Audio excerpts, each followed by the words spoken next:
Crime की दुनिया में कुछ राज गहरे होते हैं और हर एक चेहरे में कई चेहरे छिपे होते हैं। हत्या के दाग बड़े गहरे होते हैं, मिटाने को सुराग परत दर परत कई पहरे होते हैं, लेकिन हर पर्दा हटेगा और हर राज खुलेगा। क्राइम सीन में बचता हर अपराधी फिरेगा। नमस्कार, क्राइम सीन में स्वागत है आप सभी का। आपके साथ मैं हूं इश्तियाक अहमद। एक बार फिर से मैं हाजिर हूं क्राइम में छिपी गुत्थी को सुलझाने के लिए। और आज हम क्राइम सीन में खबरों की शुरुआत करेंगे बिजनौर में से, जहां पर बिजनौर में युवती को गोली मारकर खुद आत्महत्या करने वाला गौरव त्यागी गांव की ही मनु से एक तरफा प्यार करता था। जी हां, बिजनौर में युवती को गोली मारकर खुद आत्महत्या करने वाला गौरव त्यागी गांव की ही मनु से एक तरफा प्यार करता था और गौरव युवती पर मिलने के लिए दबाव भी बना रहा था, लेकिन युवती ने ऐसा करने से साफ इनकार करते हुए गौरव को फटकार भी लगा दी थी। और बेरुखी से गुस्सा आए गौरव ने युवती को गोली मारकर खुद भी आत्महत्या कर ली। और ग्रामीणों के अनुसार गौरव त्यागी की पत्नी ने भी करीब 6 महीने पहले आत्महत्या कर ली थी और पत्नी की मौत के बाद उसकी 11 साल की बेटी ननिहाल में रह रही है और गौरव घर में अकेला ही रहता था। और वो कुछ दिन पहले तक नूरपुर में स्थित एक पेट्रोल पंप पर सेल्समैन का काम करता था, लेकिन 1 महीने पहले उसने वहां से भी काम छोड़ दिया था। गौरव अपने से करीब आधी उम्र की गांव की ही रहने वाली सजातीय युवती से एक तरफा प्यार करता था और वह पहले भी कई बार उससे प्रेम का इजहार कर चुका था। ग्रामीणों की माने तो युवती ने गौरव को बुरी तरह फटकार लगाते हुए उसके रास्ते में न आने की बात कही थी और इसी बात से नाराज होकर उसने युवती को गोली मारकर खुद भी आत्महत्या कर ली। और ग्रामीणों की माने तो युवती को गोली मारने के बाद गौरव को लगा होगा कि वो मर गई है और इसके बाद उसने खुद भी घर पहुंचकर आत्महत्या कर ली। और उसे युवती के बचने का पता लग जाता तो शायद वो आत्महत्या नहीं करता।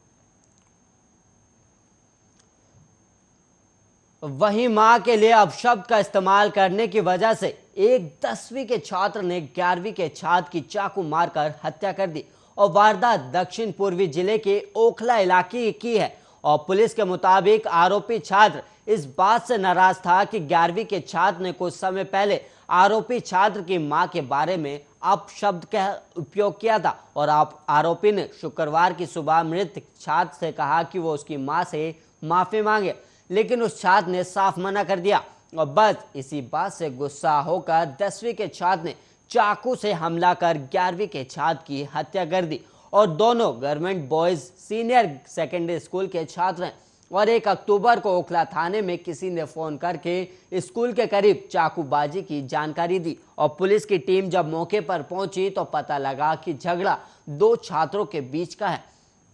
झगड़े के बाद एक छात्र ने दूसरे को चाकू मारकर घायल कर दिया। इसके बाद पुलिस की टीम हॉस्पिटल पहुंची और तो पता लगा कि घायल छात्र की मौत हो चुकी है। और इसके बाद ओखला थाने ने एफआईआर दर्ज कर मामले की जांच शुरू की और पुलिस ने आरोपी छात्र को पकड़ भी लिया और नाबालिग कानून के तहत कार्रवाई शुरू कर दी गई है। और पुलिस के मुताबिक दोनों छात्र एक ही सरकारी स्कूल में 10वीं और 11वीं के छात्र हैं और आरोप है कि कुछ समय पहले 11वीं के एक छात्र ने 10वीं के एक छात्र के मां के लिए अपशब्द का इस्तेमाल कर दिया था और इसके बाद 10वीं के छात्र ने उससे अपनी मां से माफी मांगने के लिए कहा, लेकिन छात्र ने माफी मांगने से मना कर दिया, जिससे नाराज होकर 10वीं के छात्र ने 11वीं के छात्र पर 3 बार चाकू से वार कर उसकी हत्या कर दी।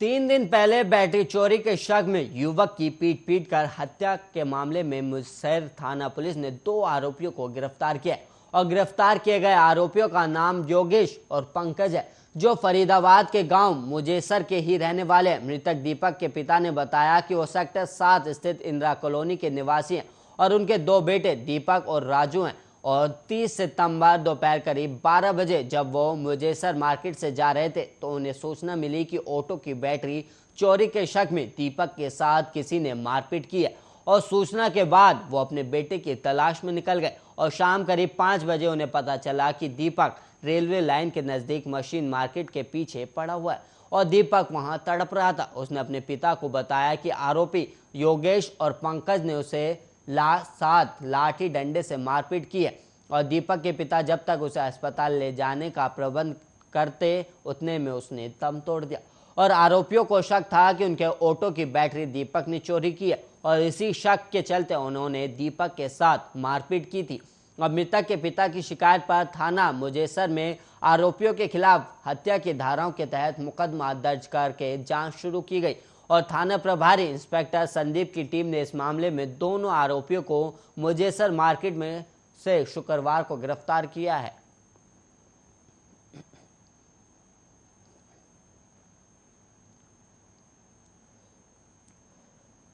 कानपुर से फिर दिल दहलाने वाली घटना सामने आई है। फजलगंज थाना क्षेत्र में एक घर में परिवार के 3 लोगों के शव मिले और पिछले 12 घंटे में कानपुर के अंदर ये 5वीं हत्या हुई है और इससे दहशत का माहौल पैदा हो गया और बताया जा रहा है कि फजलगंज क्षेत्र के उजपा मोहल्ले में प्रेम किशोर परचून की दुकान चलाते थे और दुकान के पीछे ही उन्होंने मकान बना रखा था। देर रात प्रेम किशोर, उनकी पत्नी गीता और बेटा नैतिक खाना खाकर सो गए थे और सुबह जब उनकी दुकान नहीं खुली तो मोहल्ले वालों ने कुंडी खटखटाई लेकिन किसी ने दरवाजा नहीं खोला।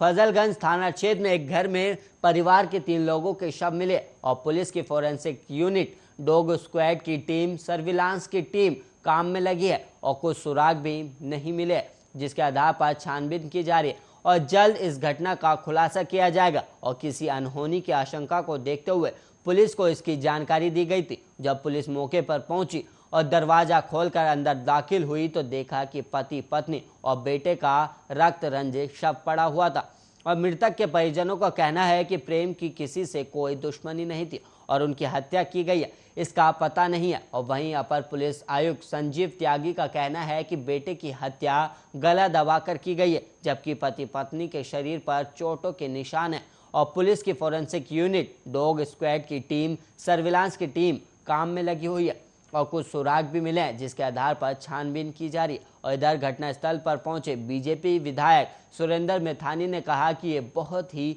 दुखद घटना हुई है, इसमें 3 लोगों की हत्या की गई और पुलिस इसमें निष्पक्ष जांच करेगी और जो भी दोषी होगा उनके खिलाफ कड़ी कार्रवाई की जाएगी।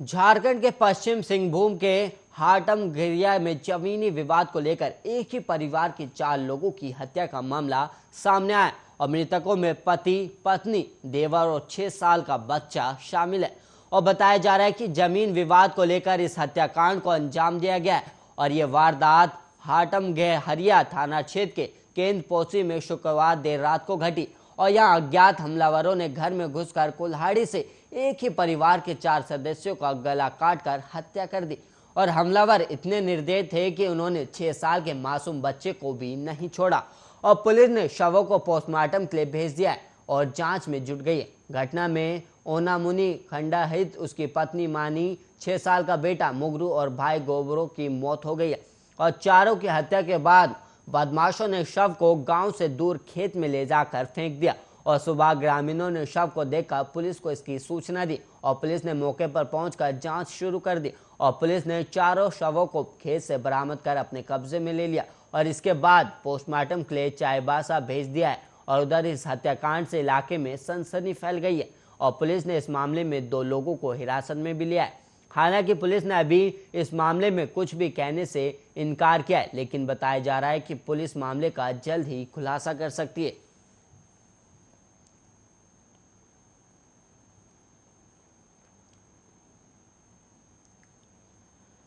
और वहीं राजस्थान के धौलपुर जिले में पावर्ती नदी के बिहड़ों में पेट में गोली लगा हुआ एक घायल व्यक्ति मिलने से इलाके में सनसनी फैल गई है और घटना की सूचना स्थानीय ग्रामीणों ने पुलिस को दी और पुलिस ने मौके पर पहुंचकर घायल व्यक्ति को नाजुक हालत में जिला अस्पताल के ट्रामा सेंटर में भर्ती कराया और पुलिस को पूछताछ के दौरान पता चला कि घायल व्यक्ति को बीते शुक्रवार को अपहरण कर आगरा जिले के जगनेर कस्बे से जिले के पावर्ती नदी के बिहड़ों में लाया गया था और अपहरणकर्ता व्यक्ति की मारपीट कर और गोली मारकर अपहरणकर्ता फरार हो गए और मामला जमीनी विवाद का बताया गया और आगरा जिले के जगनेर थाना पुलिस के उप निरीक्षक राजेश सिंह ने बताया कि जगनेर कस्बा निवासी 42 वर्षीय उमेश चंद्र पुत्र शिवदयाल का बीते शुक्रवार को कस्बे में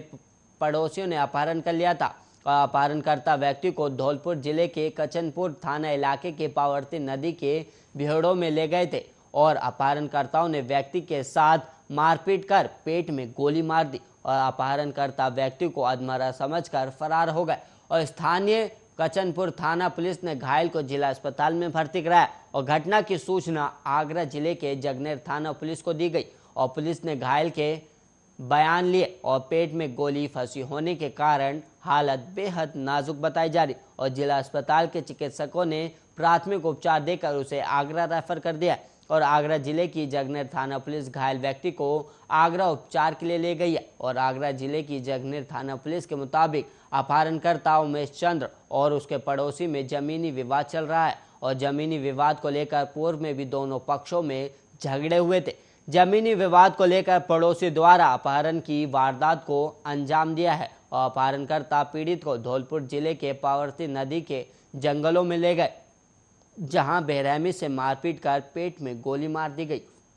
अपहरणकर्ता पीड़ित को मरा हुआ समझकर मौके से फरार हो गए और पुलिस ने घायल के नाजुक स्थिति में बयान भी ले लिया और आरोपियों को जल्द गिरफ्तार कर कानूनी कार्रवाई को अंजाम दिया जाएगा।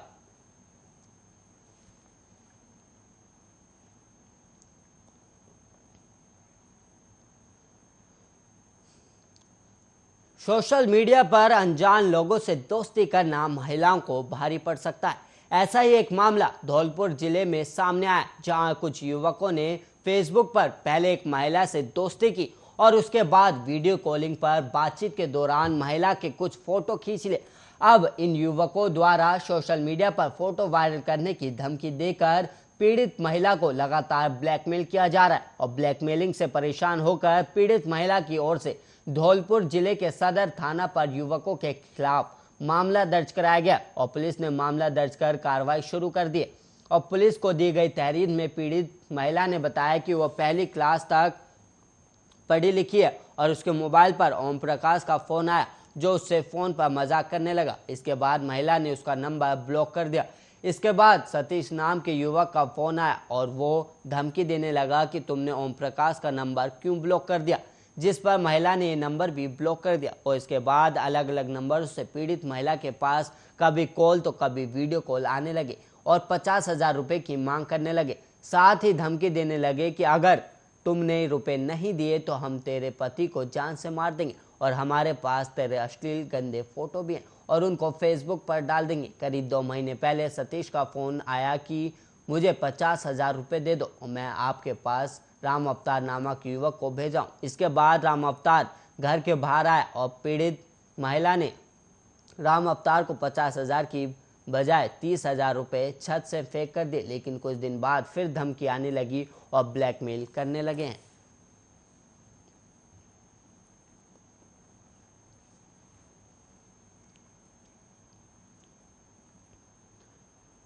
एंटिक चीजों के नाम पर लोगों से 10 करोड़ रुपए ठगने के आरोप में गिरफ्तार यूट्यूबर मोनसन मावुकल को 9 अक्टूबर तक न्यायिक हिरासत में भेज दिया गया और यह आदेश एर्नाकुलम कोर्ट ने शनिवार को दिया। मोनसन मावुकल पर आरोप है कि वो कई राजनेताओं, अभिनेताओं और यहां तक कि पुलिस अफसरों का भी करीबी है और इससे पहले शनिवार को केरल कांग्रेस के अध्यक्ष वीएम सुधीरन ने प्रेस कॉन्फ्रेंस कर इस मामले में सीबीआई जांच की मांग की है और सुधीरन ने आरोप लगाया कि मोनसन मावुकल के साथ कई पुलिस अफसर भी इसमें शामिल है और उन्होंने कहा कि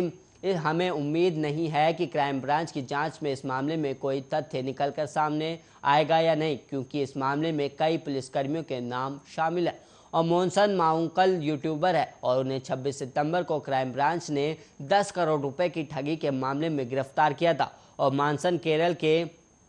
अलप्पुझा जिले के चेरथला का रहने वाला है और वह पिछले कई सालों से खुद को प्राचीन और एंटिक वस्तुओं का संग्रहकर्ता बताता है और आरोप है कि मॉनसून अपने पास टीपू सुल्तान का सिंहासन, औरंगजेब की अंगूठी, छत्रपति शिवाजी की भगवत गीता की प्रति,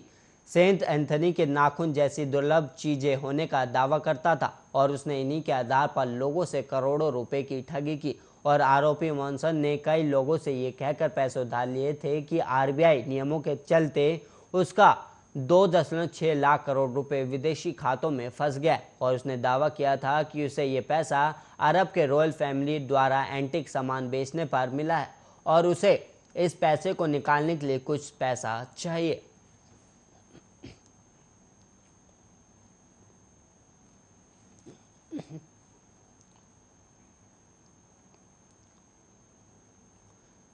बिहार के सहरसा में शुक्रवार की रात चुनावी रंजिश में एक 22 साल के युवक उदय कुमार की गोली मारकर हत्या कर दी गई और युवक सदर थाना क्षेत्र के शाहपुर गांव का रहने वाला था और युवक के सीने में गोली लगी और घटना बनगांव थाना क्षेत्र के मुल्ली बसंतपुर की है और सूचना मिलने के बाद पुलिस घटनास्थल पहुंची और हत्या की जानकारी होने के बाद परिजनों में कोहराम मच गया और जानकारी के अनुसार शुक्रवार की रात उदय कुमार को ददन महतो का भतीजा हरिओम बुलाकर ले गया था और ददन महतो अपनी पत्नी मंजू देवी की मुखिया पद से जीत का जश्न मना रहा था और इसी दौरान उदय कुमार को गोली मार दी गई और घटनास्थल से ही उदय कुमार के छोटे भाई विवेक को किसी ने फोन कर बताया कि विजय जुलूस में शामिल उसके भाई उदय को किसी ने गोली मार दी है और इसके बाद विवेक ने अपने पिता जनार्दन यादव को फोन कर इसके बारे में बताया और वो जब घटनास्थल पर पहुंचे तो देखा कि उनके बेटे के सीने में गोली लगी है और मृतक उदय कुमार के पिता 70 कटिया प्रखंड के शाहपुर पंचायत से इस बार मुखिया के प्रत्याशी भी हैं और उदय कुमार के भाई ने कहा कि उसके भाई को गोली मारकर रोड पर छोड़ दिया गया और आधे घंटे के बाद पता चला उसने कहा कि गोली चुनावी रंजिश में मारी गई और वहीं घटना को लेकर डीएसपी ब्रिज नंदन मेहता ने कहा कि सूचना मिली है कि एक युवक की गोली मारकर हत्या कर दी गई और सदर एसडीपीओ को भेजा गया और प्रथम दृष्टि लगता है कि चुनावी रंजिश में ही युवक की हत्या कर दी गई है।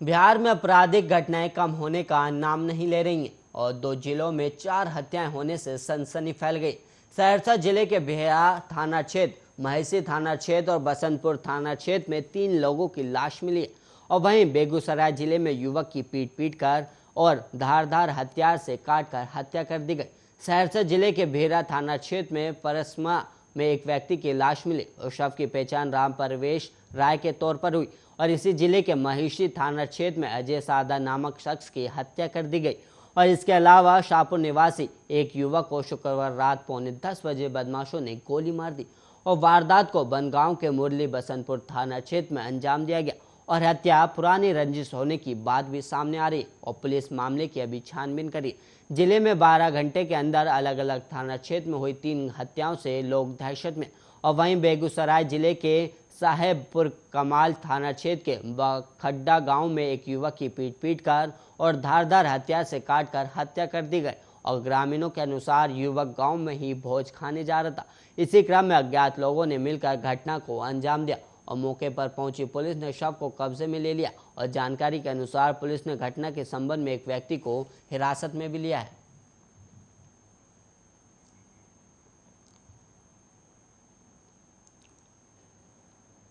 इसी के साथ क्राइम सीन में इतना ही। ऐसे ही देश और दुनिया की तमाम खबरों के लिए आप बने रहिए आर्या न्यूज़ के साथ।